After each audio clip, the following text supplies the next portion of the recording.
Hello, everybody. Welcome to Is This a Ghost? I'm Clayton Smith, and every week I tell my surprised friend Patrick a real ghost story from real history, and he doesn't take it real seriously. Why are your eyes doing that? Why are they looking so surprised? Every week you ask me just to call into the Zoom call for a few minutes, and you fucking ambush me, Yeah. just like our good friends at Pinckney Bend.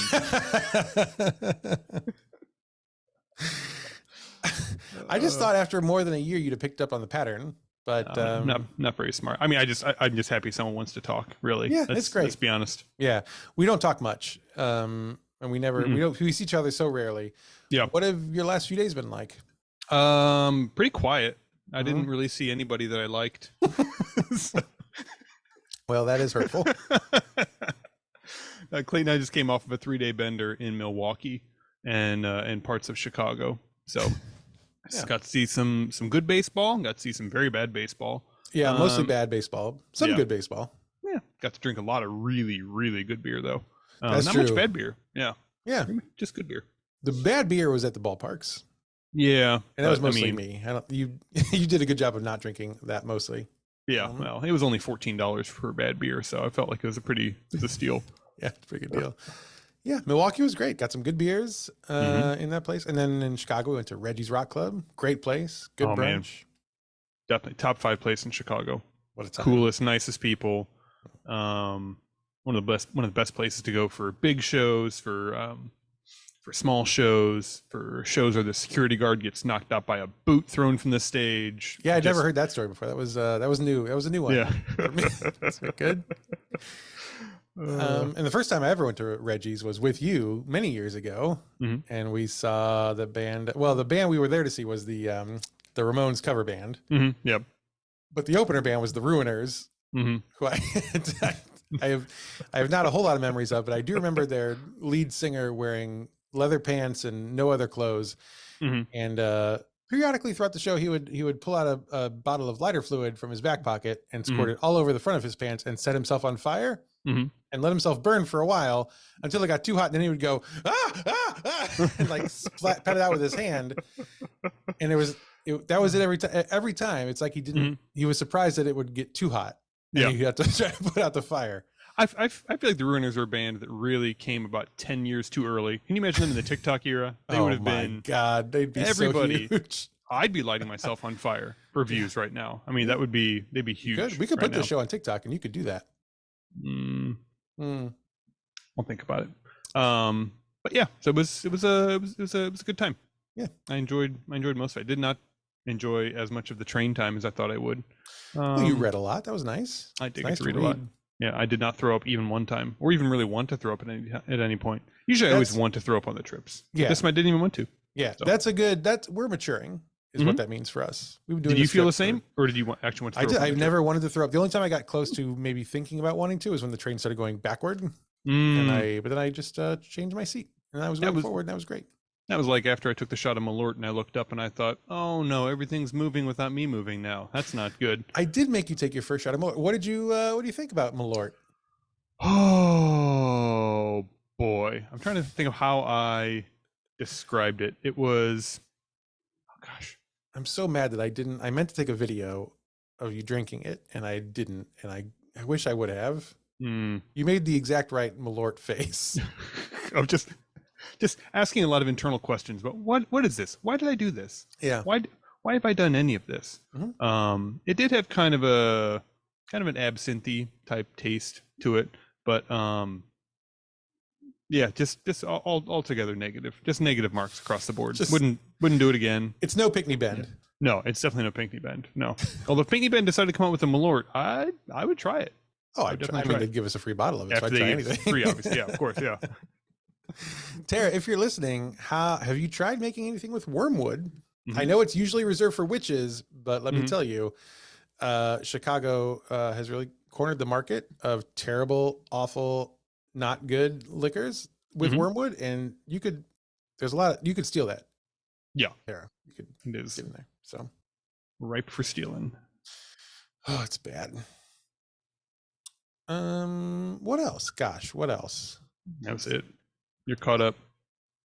Oh, Oh, of course there's something else. We just received a notice that we are invited to Fan Expo Chicago What? to do our live podcast. Is that what the fucking texts are about?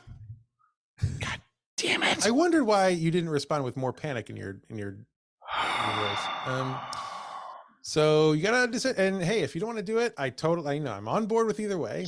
I'm here in Chicago, so it's easy for me. So I'm in, obviously. But When is this? What's August 11th? It's coming up real fast. It's in 1 month from tomorrow. So we do have to make a decision fairly soon, but like no pressure. You think about it. Now, did I show you the guest list? I saw a bunch of texts with my wife about Danny Trejo, so I assume Danny Trejo is there in force. There's going to be at least one Danny Trejo there, maybe more. Okay.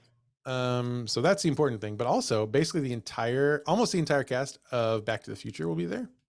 Oh wow! Michael J. Fox, Christopher Lloyd, Biff will be there.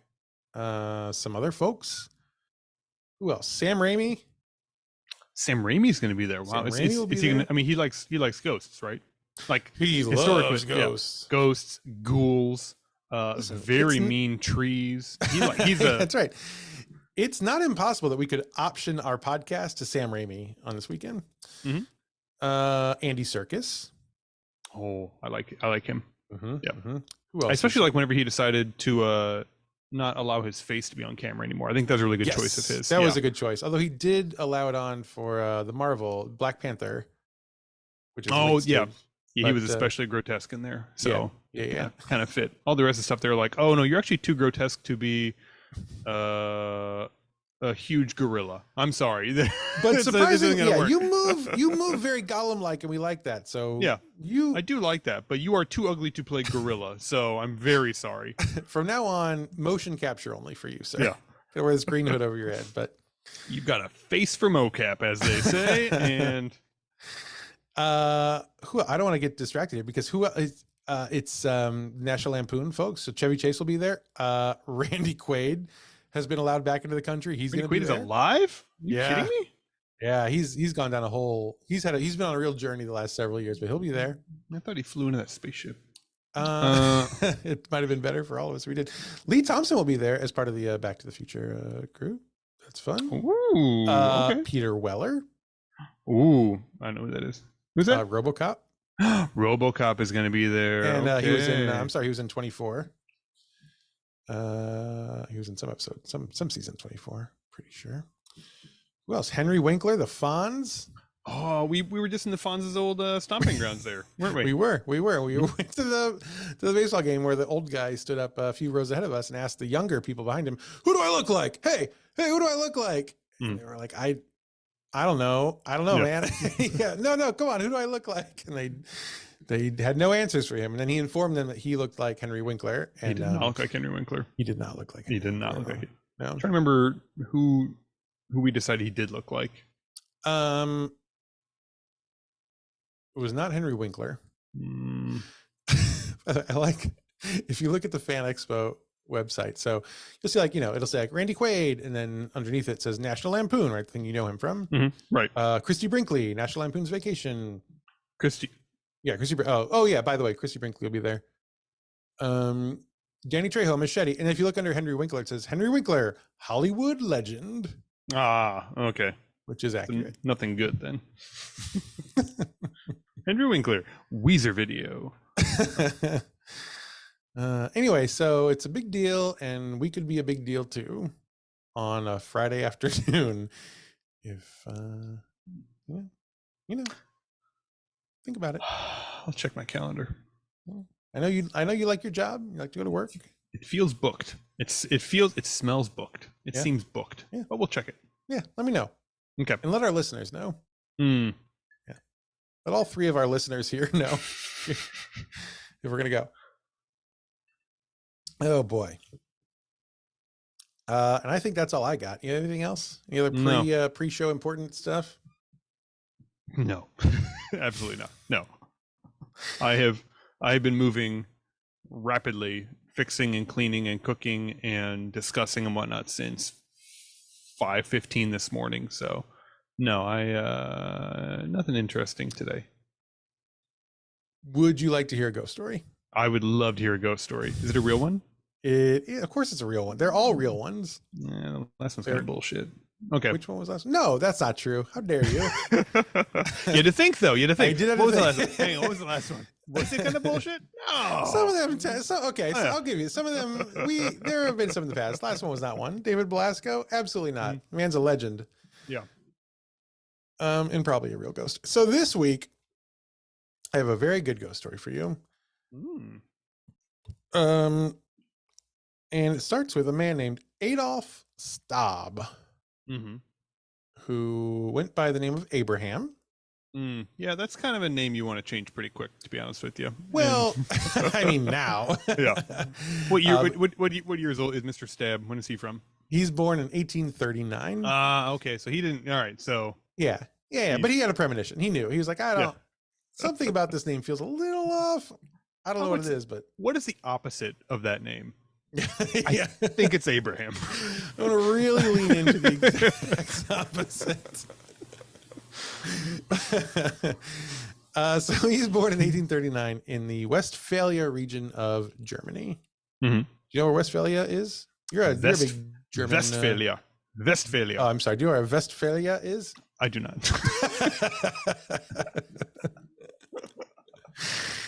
Said it with such confidence. Yeah, well, I was kind of hoping you wouldn't follow up. Kind of hoping you wouldn't follow up, to be honest.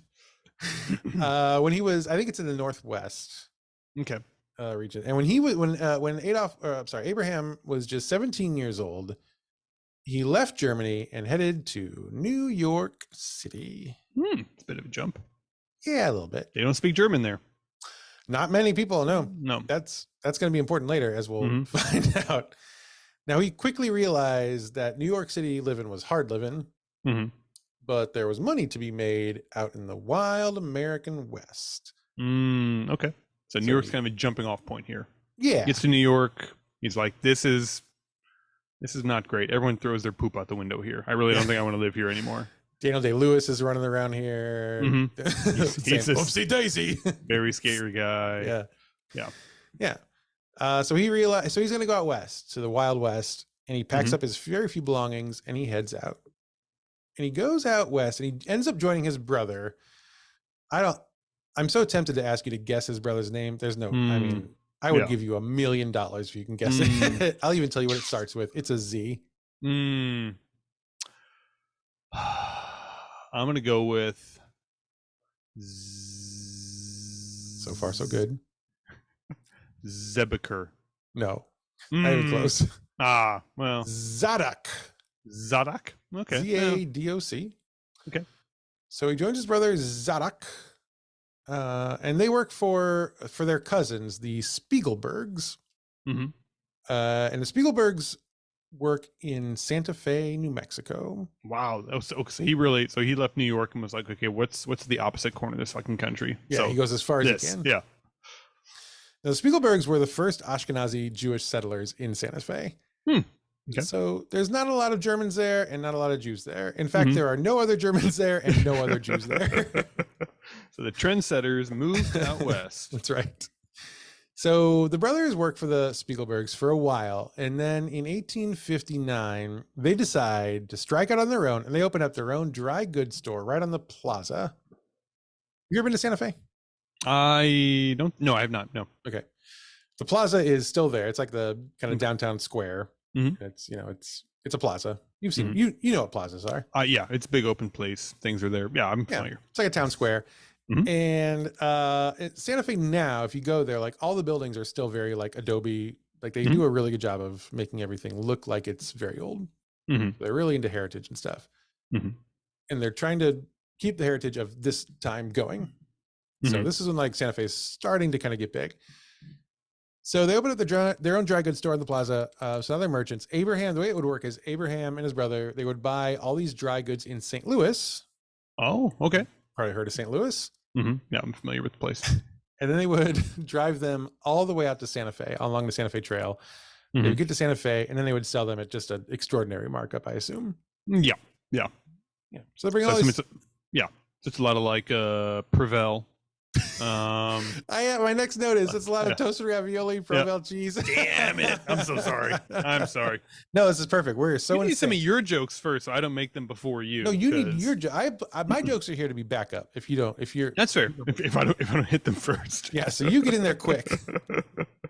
Yeah, lots of Provel cheese, lots of toasted rav. I have here suffocating humidity. That's a good export. That's what everyone's favorite quality of dry goods is oddly moist. So, so people who aren't from St. Louis might not know. So toasted ravioli is a St. Louis thing, which is kind of self-explanatory. But Provel cheese. Do you want to explain Provel cheese? It's kind of like mozzarella cheese, but not as good. It's like really the three cheeses, right? It's mozzarella and provolone and what else? I could look it up, but that would I'd lose my St. Louis card if I did. So I'm going to guess, and I'm going to say... No one knows the answer, so it's okay. I'm going to say... Swiss. I don't know. Could be. Yeah. Anyway, so it's a mixture of those three cheeses, and it's a white cheese, and it's very good, and no one else in the world sells it outside St. Louis. Yeah. So he makes $1 million off of Provel cheese. So transporting these goods along the Santa Fe Trail, it was risky work and it was pretty hard. It's it's obviously a very long way to go if you're like horse and buggy. Yeah, no train at this time, right? No train, no train. Literally just overland. It's a wagon train. So it's really hard work, but it's worth it. It makes Abraham very wealthy. And in fact, Z, Staub and Brother, which is the name of their business, becomes the largest wholesale company in the Southwest at this point. Holy cow! Yeah, and there's a lot of wholesale companies in the Southwest because there's like this is about the time where the gold rush happened in California, where people are just selling like pickaxes and they're selling all this mining stuff. Like there's a lot of companies doing this sort of thing, and they were bigger than all that.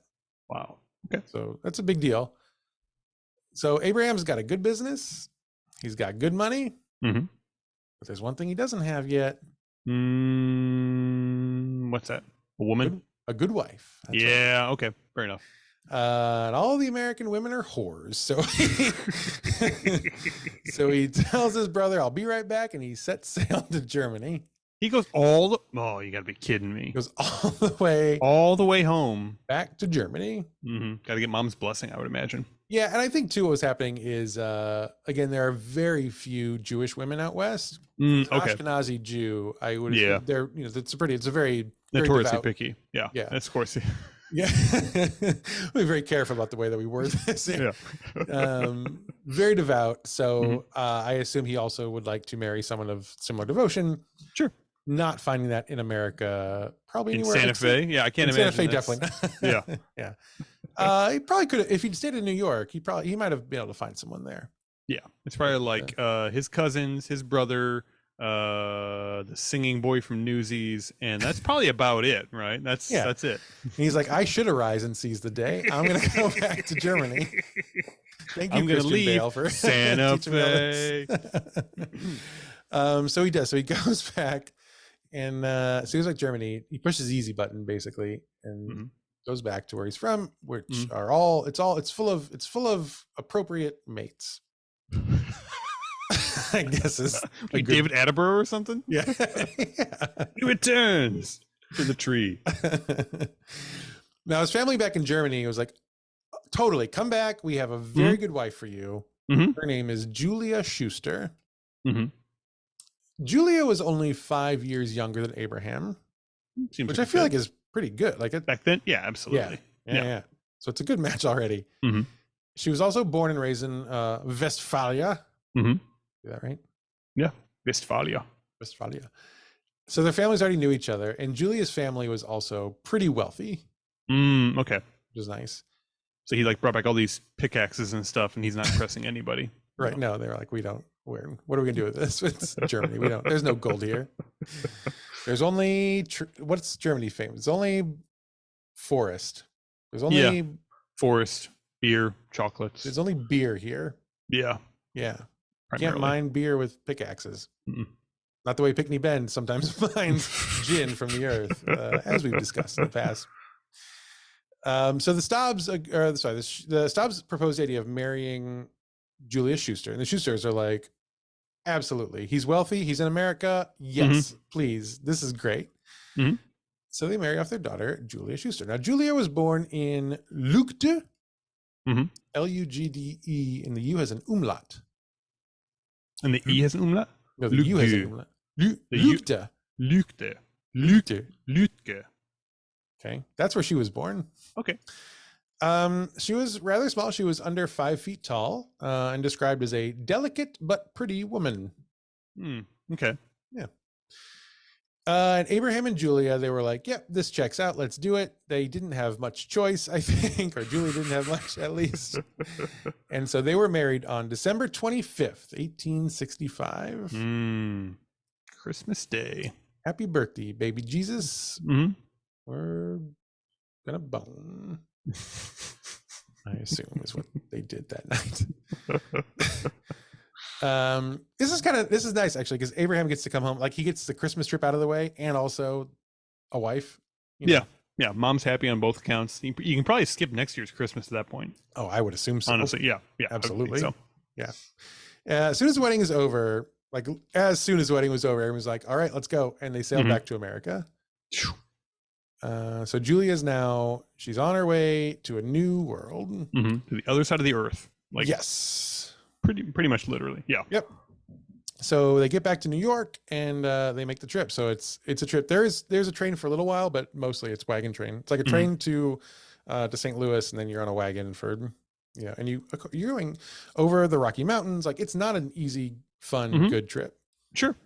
Are you trying to preface that she doesn't make it through this Julia trip? Doesn't like it. I see. Okay. She does survive. This is her first experience in America, is traveling basically by foot from New York to Santa Fe. Literally in Germany, I grew up like on this block, and I got married on that block, and then we do grocery shopping on this block, and that's like my whole life. And now you want me to travel for like 14 weeks in one direction? Yes. And again, her family was very wealthy, so they had servants. So she's not used to doing stuff. Yeah, they didn't bring the servants to like carry the bed throughout the American Midwest. No, that's a shame. Yeah, it is a shame. So they returned to Santa Fe, and they moved into a small house in Burrow Alley. Would you like to see what Burrow Alley looks like? They moved to an alley? They went all this way. They moved it into an alley. Seems surprising. They went all this way. They moved into an alley. Well, it's a house in an alley. But it's like they're just like living in the middle of the alley. You know what I'm saying? Right. I guess, but it's a house in an alley. How small must that be? I don't know which one their house is, but let me show you a picture here. Oh, so the first picture I'll show you here is Julia. That's her. She does look small. She does look small. Look at those shoulders. Yeah. Very thin shoulders. Yeah. But can't speak on behalf of her hairdresser, but it's a cool look. It's gonna be hard to do without like a curling iron, though. I think maybe she didn't have. I don't know what's happening here. Maybe there's no mirrors in Santa Fe. I don't know. I don't know from style. And this is her and Abraham together. Ah, okay. Yeah. Abraham must be very small then. Oh, I'm sorry, he's sitting. So this is the alley where they lived. Yeah, this looks pretty shitty. I'll be honest. Like it's not good. You described it pretty appropriately. With yeah, it's a burrow alley. It's an alley. Here are all the fucking burrows. There are all these donkeys lined up in the alley. I was not in the correct pronunciation of burrow. Now it makes more sense. Yeah, I mean, either alley. One would really be okay. I think. Yeah, but you can see the houses here are they're adobe, and what else is there to say about this alley where they live? Not much. Yeah, I'm kind of imagining that she's thinking to herself, none of this was made clear to me in Germany. I think that's true. I think I'm ready to go back to Westphalia. Yeah. By the way, if you want to know what all this looks like, we've started posting these things on YouTube, and you can see the images there. Just go find it. It's definitely worth it, and you'll like it. Where are we? Okay, so Julia doesn't like America. She hasn't seen a whole lot of like the good parts at this point. It's been a lot of like the inside of a Conestoga and a bunch of like donkeys' asses. So I don't think, she's not getting a fair shake, but she doesn't like what she has seen so far. She found America to be a rustic, rude place, totally devoid of culture. There's no time for culture out there. I mean, you're like literally scrapping to survive every single day. I don't think that was explained to her when Yeah. she was, getting married. Did not translate. She didn't watch like Tombstone before coming out, which is what I would do as my research before I would be moved out there. so much more excited if I saw Tombstone, and they're like, you could live here. Like all this business here is done though, right? Like all the, oh yeah, it's cool now. Totally. So she doesn't like it there, and also the bigger problem here is she only speaks German and Yiddish. Mm-hmm. And again, there are almost no other German Jews in Santa Fe, so no one there speaks German or Yiddish, and she doesn't speak English or Spanish, so she cannot talk to anyone. She's very lonely. Yeah, I could see that. And she was often, quote, sad and sick. And then we'll talk more about the author later, but most of this comes from a book about her life where eventually the family, generations from now will kind of look back and be like, oh, depression is kind of a big thing that runs through our family. And sure, that seems to certainly probably have been the case for Julia. Okay. So Julia and Abraham set about starting a family as soon as they get settled.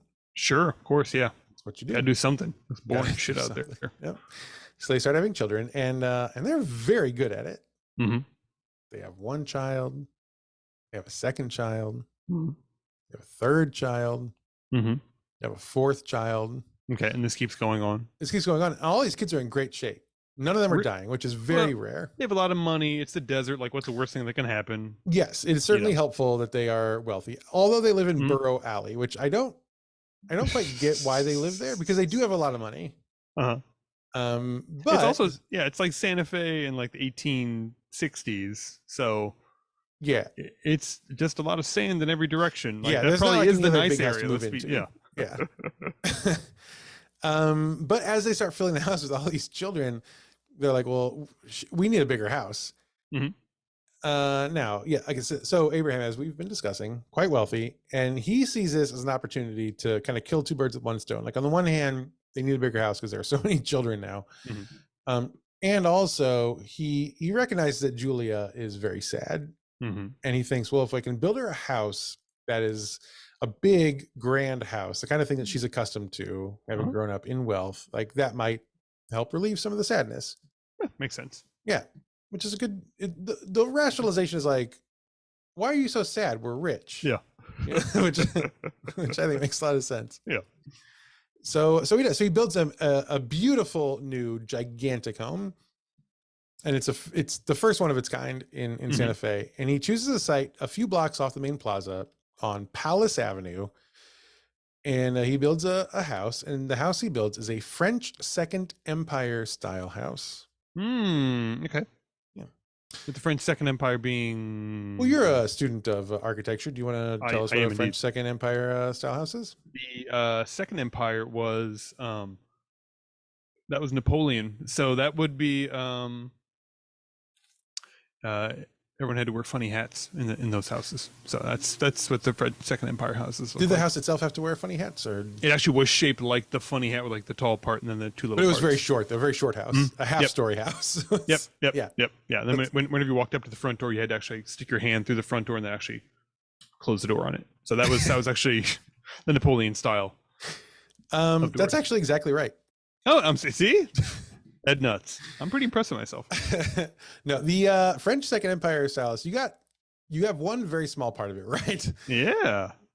Here's a quote from someone who knows about these things. As with other Victorian trends, Second Empire ornamentation is inspired and unstinting. Decorative details include iron cresting on the roof, heavily bracketed cornices, quoins, Quoins, which is a word I've never seen before. Coins. Yeah. Coins. Yeah, decorated coins. Sure.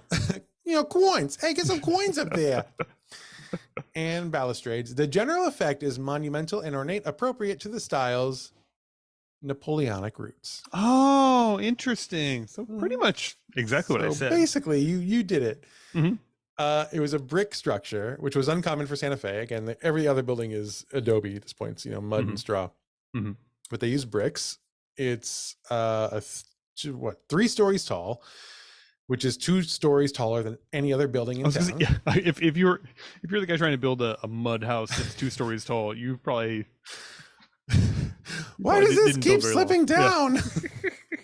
It's so hard. So it's 3 stories tall. It has a green mansard roof and a widow's walk, which is ridged with elaborate ornamental ironwork. Mm-hmm. Inside, it had very high ceilings, mahogany woodwork, brass chandeliers, plaster moldings, floor-length mirrors that were gilt. They had the furnishings imported from New York and from Germany. It's a really great house. Sure sounds like it. I would like to show you a picture of it. This is it. This is a drawing. Yeah. But this is it. So this is a mansard style roof, which is we have a roof that goes down like this. Mm-hmm. Yep. But yeah, you get it. Yeah. This is the house. It's very pretty. It's very nice. And quite large, especially again for Santa Fe in that time. Biggest house anyone's ever seen. Yeah. So it's really good. So the family moves in, and Julia loved the house, so it did help her overall sadness a little bit. Thank goodness. It did help. I was afraid that she might. The widow's walk might be dead. Widower's walk. So it did help her sadness a little bit. It kind of put her in better spirits. She liked throwing splendid parties to show off the mansion, and these were very high society affairs, which made her feel very much like being back home. Folks who are very important in the U.S. at the time would come to the parties. They would stay at the house. President Rutherford B. Hayes often stayed there when he was in town. So they're catering to a very very well-to-do sort of folks. What do you keep looking at over there? What's going on over there? So the toilet just above me flushed, right? And I muted. And I was like, oh, I'm going to mute this. And then I unmuted as soon as it was done, and the second floor toilet flushed immediately afterwards. Oh, so the girls listen to the podcast. This is great. Mommy, you done flushing? You done? Okay, now it's my turn to flush. Yeah. Which one, the 1 drops or the 2 drops? Definitely the 2 drops. Do the 2 drops this time. Start with 2, go to 1. Do them both. Cycle back and forth until it clears. So it's a very good house. Much like your house. Yeah, it's sure. Yeah, that's pretty much like exactly what my house looks like. Plumbing is probably exactly the same. With like the horses running in the front street. Yeah, that's my house pretty much. I think so. So they're doing okay. And the Staubs, they keep making them babies. And soon there are 7 children running around the house. Which, I don't know, makes a little more sense why she's so sad all the time. So many kids. That's too many. It's too many kids. I'll just say it. It's too many kids. And they all survive, which is a total anomaly. She's probably like, statistically, how is this happening? This is terrible. Now, so they live in the house for a while, and during this time, it seems like somewhere in here, a few years after they move in, things start to go a little off track between Julia and Abraham. This part of the story is a little murky. There's kind of different accounts of it, but what I've gathered here is that what I think happened. Listen, yeah. As a white male looking back at this from 2023, let me tell you what Julia did. She started spending more and more time outside of the house, which meant like going for walks, basically. Makes sense. Yeah, people like to spend time outside of the house from time to time. That's right. And she struck up a close friendship with the archbishop who managed the cathedral up the street. His name was Jean-Baptiste Lamy. Okay. So, and her house was it was just down the street from the Cathedral of St. Francis of Assisi, where he was in charge of things. The archbishop, he was also kind of a business associate of Abraham's, and Abraham helped fund the cathedral. So they were all very close. Okay. So she's just going for walks, and he's puttering around. So they start walking together a lot, and just talking, and it's nice for her to have someone to talk to. That also lives in a huge house. Yes. Like, oh, did your house get cold sometimes? Oh my gosh, so does mine. Do you put things in the cellar and they stay chilled? Me too. Wow. This is great. So Julie and the archbishop begin taking long walks together, and he does things like he helps her plant peach trees on her property. And they just become very close. Sounds very innocent. I like it. Yeah. Now he may have also planted his tree in her property. You know what I'm saying? He's a man of God. I'm so confused. Yeah, they don't do that. So this info comes from Julia's great granddaughter. Her name is Hannah Nordhaus, who's alive today. She wrote a book called American Ghost, and it's all about Julia and kind of her life. It's a really, actually, I started reading. It's a very good book. But she noted there are some rumors that one of the Staub children was actually the Archbishop's child. Okay. And so in the book, Hannah talks about how she would like this to not be true. And so to find out, she did a DNA test on herself, just to see what she would find. And it came back, the results came back, and she had, quote, fewer Jewish markers than she presumed and more French markers than she expected. Now, this is not by any means conclusive, but Archbishop Jean-Baptiste Lamy was indeed quite French. So it may be that they did have an affair. Maybe not, but sounds like we're gonna have to dig him up. There is a whole part of the book where she discusses like almost asking the estate of the Archbishop to use his DNA, but decided ultimately against it, which is obviously a huge mistake. Anyway, so Julia starts hobnobbing with the bishop's knob, and this is probably after she learned that Abraham was also sleeping with other women behind her back. So it's all around bad. The marriage isn't going very well. Her depression is kind of resurging in a really, really big way. And then Julia becomes pregnant with baby number 8. What's your face? What's that face? I'm curious what happens to baby number 8. Oh, I mean, there've been so many babies so far, and now there's another baby. Yeah, a notable baby. A notable in some ways. Okay. In one way. In only one way. Is it the child of the devil? What is this? It's not that notable. Okay. All right. So stepping back. Right. It's differently notable. This is the odds have finally caught up with them, and baby number 8 dies in infancy. Oh, that's a shame. Yeah, and it's notable because this totally destroys Julia. Yeah, I can see that. Yeah, absolutely. So the baby dies, and after that happens, she locks herself in her room for more than 2 weeks. Does not come out of the room. She eats almost nothing. She barely sleeps at all. She's just, she's having a very hard time, obviously. When she finally emerges from the room almost 3 weeks later, her hair had gone completely white. Now, most accounts of Julia describe a complete mental breakdown at this point, from which she never recovered. She's pretty far gone, which I think is really just depression is really, it's really kind of sucked her down. Yeah. So she's on the rebel, and Abraham is not equipped to deal with this and not interested, I think, in dealing with this. Are you saying 19th century stoic German man isn't a fit therapist for a woman suffering tragedy? It is weird. Do tell. Interesting. This theory astounds me. And he also, like, on top of everything, I don't want to cast aspersions on Abraham unnecessarily, but it's worth noting he was going to be pretty shady. He was always involved in lawsuits about fraud, where he was the one committing fraud. Had a lot of questionable real estate deals. He was involved with these power brokers, quote unquote, called the Santa Fe Ring, these are gangsters. And they fight Spider-Man, right? And they they do. And so it's Santa Spider out there. That's the name of it.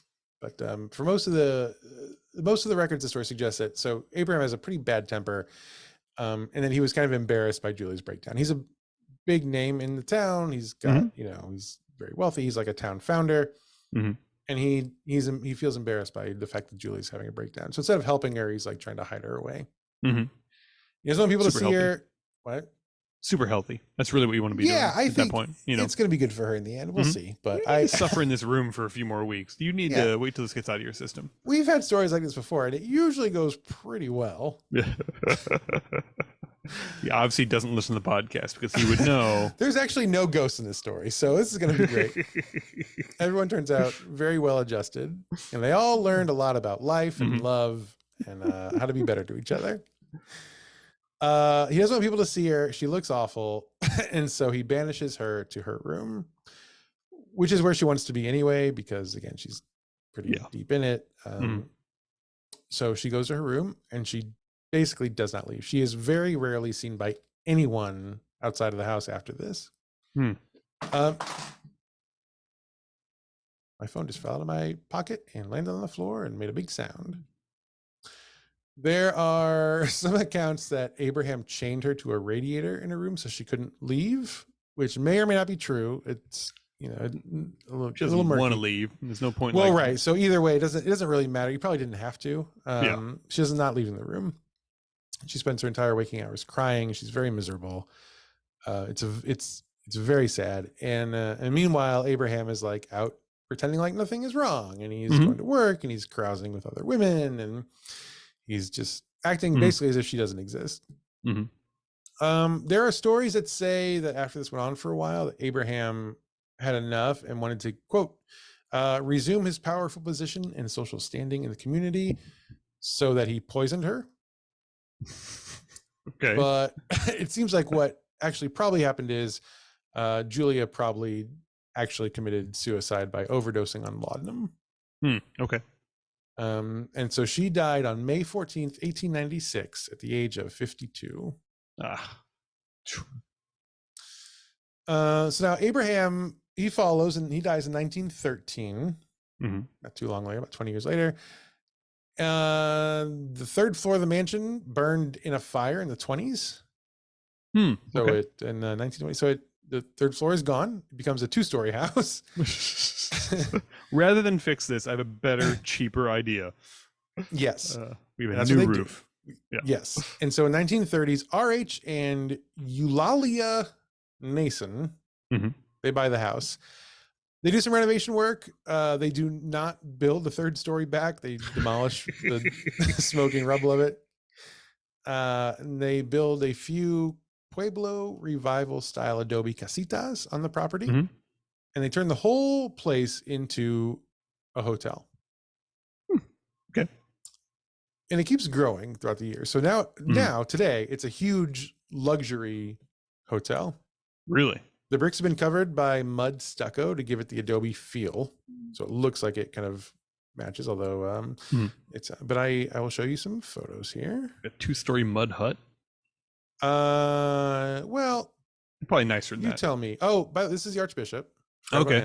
Sex machine right there. That's right. You get it. Jeez. But this is a hotel. Now it's called La Posada. And if you go into the campus, you'll get, this is the entrance where you drive in. There's this what is the statue at La Posada, by the way? Which statue? The one right in the dead center. That one. Yeah. This is you, and this is Gloria. And I don't know. I know what you're going to ask is how did they know back then that I would exist and have a daughter? I don't know. That is how I explained to you that you are the ghost in this ghost story. This is the final episode of our podcast. All lawsuits have now been dropped. I wonder. I do wonder who the statue is of here. Like, is that the Archbishop and his illegitimate child? I don't know. Do you want to Google it? I do not. Okay, neither mind. Did I. I'm sorry. I did not. Great question. Yeah. You know what? This is one for Unsolved Mysteries. This is one for the chat. Please fill in.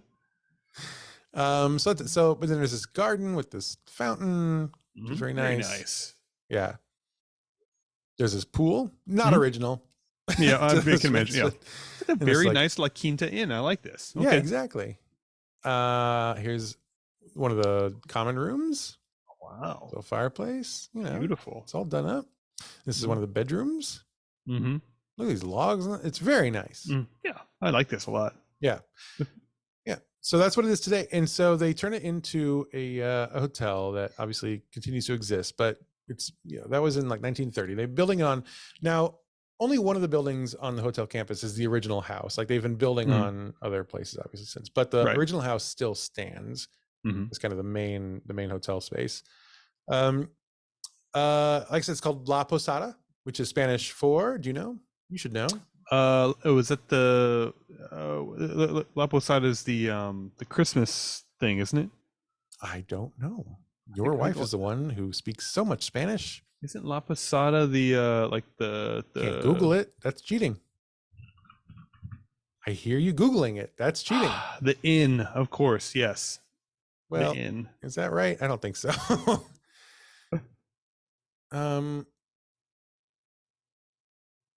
It says here Spanish for resting place. Yeah. Yeah. Sure. Well, it's better than the inn because the inn is a resting place, but resting place is also like a double meaning of like where people die in there. Oh, I'm sorry. You wanted okay, you wanted to put it in the old thesaurus finder there. That's fine. No, I didn't. This is what they say all over the internet. Listen.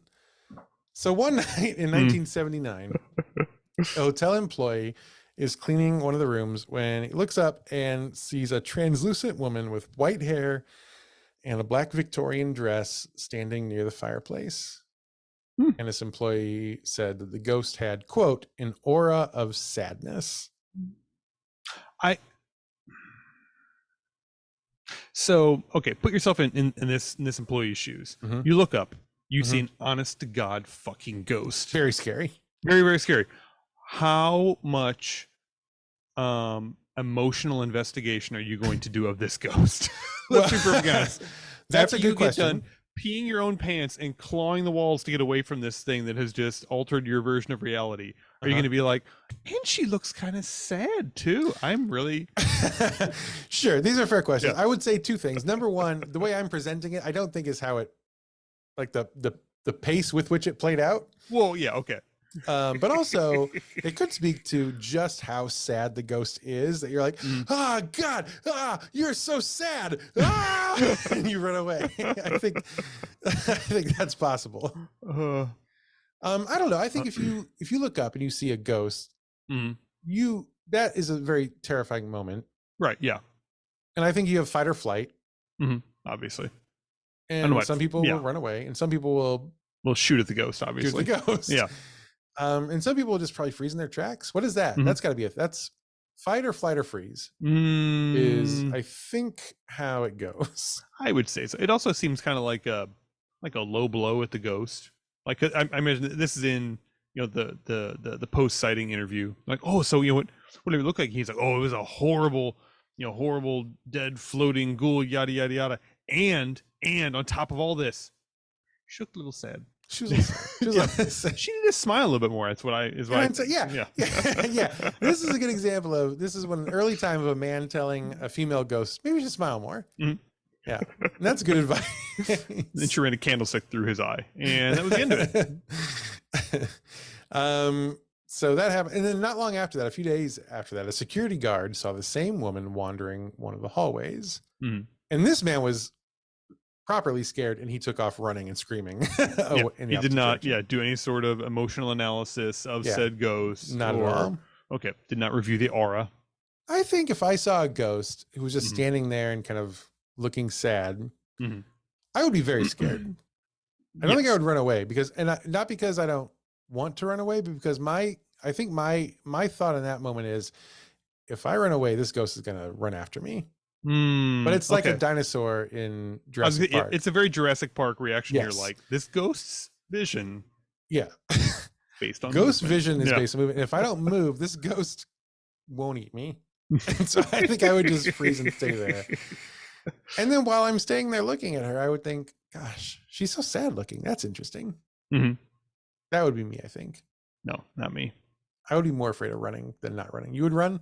I would absolutely run. I would claw at the fucking window to jump out of it as fast as I could. Yes. Final answer. But the ghost will eat you then. That's fine. I mean, the ghost, if it's one of them eating ghosts, it's going to eat me while I'm there anyway. You're going to be the lawyer sitting on the bathroom when that ghost dinosaur comes in. That's cool. That reaction I do not get. I do not understand the must go to the bathroom in the jungle reaction.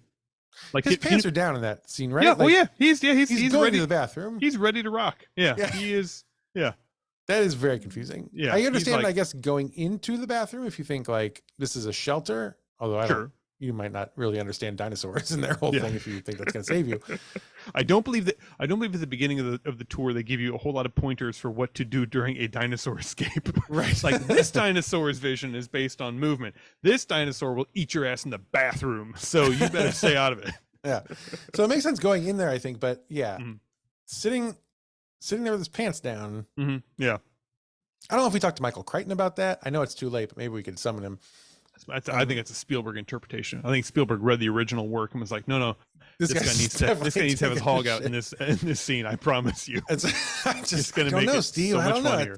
Are you sure? I don't know. I don't think I would do that. Are you sure? Oh yeah.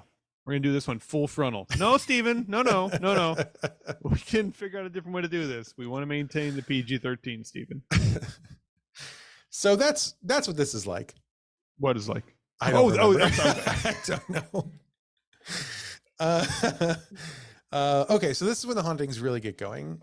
Ghostly things start happening very frequently all of a sudden. Gas fireplaces in the hotel start turning themselves on and off again and again and again, just constantly. There are brass chandeliers and they just start spinning sometimes all on their own. Flower vases would disappear and then they would reappear in other rooms on the other side of the hotel.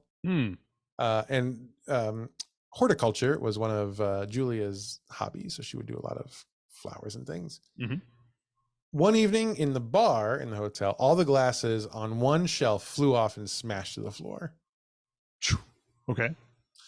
A waitress in that same bar a different day, who was not known for her clumsiness, she kept dropping trays and people were like, what is going on with you? And she explained that something was pushing the trays from underneath. Whew. In the 70s and 80s, the hotel still had a switchboard. And so the operators, would field phone calls there. And every once in a while, they would pick up the phone to hear a soft female voice with a German accent say, hello? Hello? Over and over and over. And they would try to talk to her. She would not respond. She would just keep saying, hello? Hello? Hello? Hello? Hello?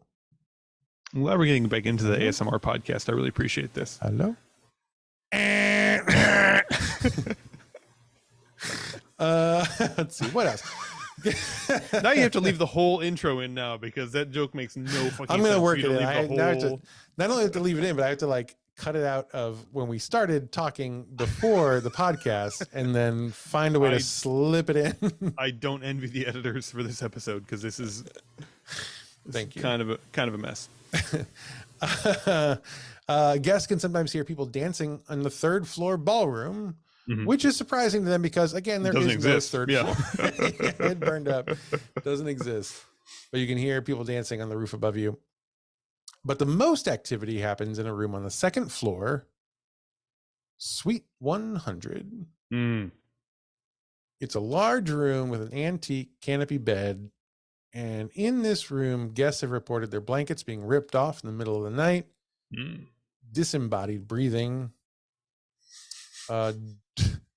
What? So I'm paying extra for all of this, by the way. I would, This is absolutely a package I am willing to spend points on. There are doors slamming and drawers slamming. There was one couple who stayed in this room because they heard about the ghost. And so they were testing the ghost and they laid some they're not traps, but things that the ghost might try to interact with. And so they left one of their dresser drawers open. And in the middle of the night, they woke up because they heard some sounds in their room and they looked over and they saw the dresser drawer slowly close itself. You will sometimes hear the toilet flushing. You know what? You get it. I mean, that's their whole thing. Yeah. People see faces in the mirrors that are not. They see their face in the mirrors. But yeah. Also, other faces in the bonus mirrors. Faces. Yeah, not good. There are, of course, dancing orbs sometimes seen in the room. Sometimes the bathtub will fill all on its own. Some unseen force will put the stopper down and then turn the water on, and the bathtub will fill. And of course, Julie herself is often seen in that room. And this room, it turns out, was Julia's bedroom. So this is where she and Abraham spent her most terrible days. Yes, and then where she was locked in, absolutely. So the canopy bed is still her bed, so that's original to the building, which explains a lot. You want to get rid of that, I think. Yeah, I mean, if I'm renting an apartment and I show up on the first day and there's already a bed in there, I'm getting the landlord involved. I don't need I don't need that at all. Yeah. If you see a 4-poster canopy bed in any room you go into to sleep, you don't sleep in that room. No, definitely not. That's not a safe space. Yeah. So that happens a lot. And of note, so I said, so all the hotel is now kind of a sprawling campus. All of the hauntings ever reported are all confined to the original house structure. No one in any of the other buildings that have been more recently built have ever reported ghostly activity. Literally feet away. Totally different. Yep. Wow. Contained totally to the room. Everyone who sees Julia agrees that she doesn't seem threatening or scary. They are scared by her at first. Right. As I think anyone would be. Yeah. But they generally agree she just seems real sad. It's a real bummer. Yeah. I don't know. It's a shame to be remembered for that. Yeah, if I'm going to be a ghost, I want to be I'm going to be a ghost, I want to be a real fucking vengeful, angry ghost. I want to be a sort of ghost where they call the police every few years on them, just in case. Yes, absolutely. I don't know. I don't really know what to do at this point. He keeps throwing vases at us. Yeah. But she's just a sad one. And I don't know, if you'd like to be sad in Santa Fe too, you can stay at La Posada. Rooms start at about $500 a night. Oh, that is too much. Which feels like too much to be haunted by a sad ghost. Yeah. But listeners, listen, if you can afford that, please let us know, because I'm pretty sure there've got to be advertisers out there who would love to reach an audience that can spend that kind of money, and we could use those. So let us know. But yeah, that's the story of La Posada and Julia Staab, a very pretty sad ghost. And again, most of this comes from the book American Ghost by Hannah Nordhaus. I didn't read all of it, but I did read some of it, and it seems worth a read. And you should check it out too. And the other sources obviously are always listed here. Sure. Yeah. What were you going to say? No, I'm just really excited to find. I got to imagine this is the most haunted place in Santa Fe. I believe it is. Yep. On average. And one of the most haunted hotels in the world, according to at least 3 internet sites. Wow. So, yeah, we're not messing around here. This is a TripAdvisor top 5 most haunted hotels on easily. Earth. That's correct. Yeah. And if you liked it, you could rate and review. That would be great. Don't forget, we do listening parties. If you want to get some friends together and listen to a never before heard by anyone else episode of our podcast about the Catskills crone, please let us know. I sent you, Pat. The Catskills crone is going to be, I think it's going to be at a bar near my house soon. I was going to say, you got to touch it. I have to go, right? You have to go. You have to touch it, no matter what they say about the touching. I couldn't quite tell if it was the artifacts are going to be there or if they're just going to talk about them, but they must be there, right? They must. I mean, you have to go regardless, just in case. That's true. It's going to be like 6 blocks from my house. So I will let you know what happens when I inadvertently bring home the spirit of the Catskills crone. If anyone wants to hear the story of the Catskills crone, we have the episode. It's done. It's recorded. It's ready to go. All you need to do is get some friends together to listen to it and let us know. Email us at isthisaghost@gmail.com and let us know, and we'll make it happen for you. It's weird. That's all I remember. It's weird. I really don't remember the episode either, so I'm excited to listen to it. We're going to listening party, right? Oh, I think we're okay. Yeah, it's I should have mentioned. That's right. It's mandatory that we are invited. So we will, because we do not remember the episode, so we really need to be there and kind of vet it for you. Yeah, it's going to be great for everybody. And we'll see you in your house soon on Is This a Ghost?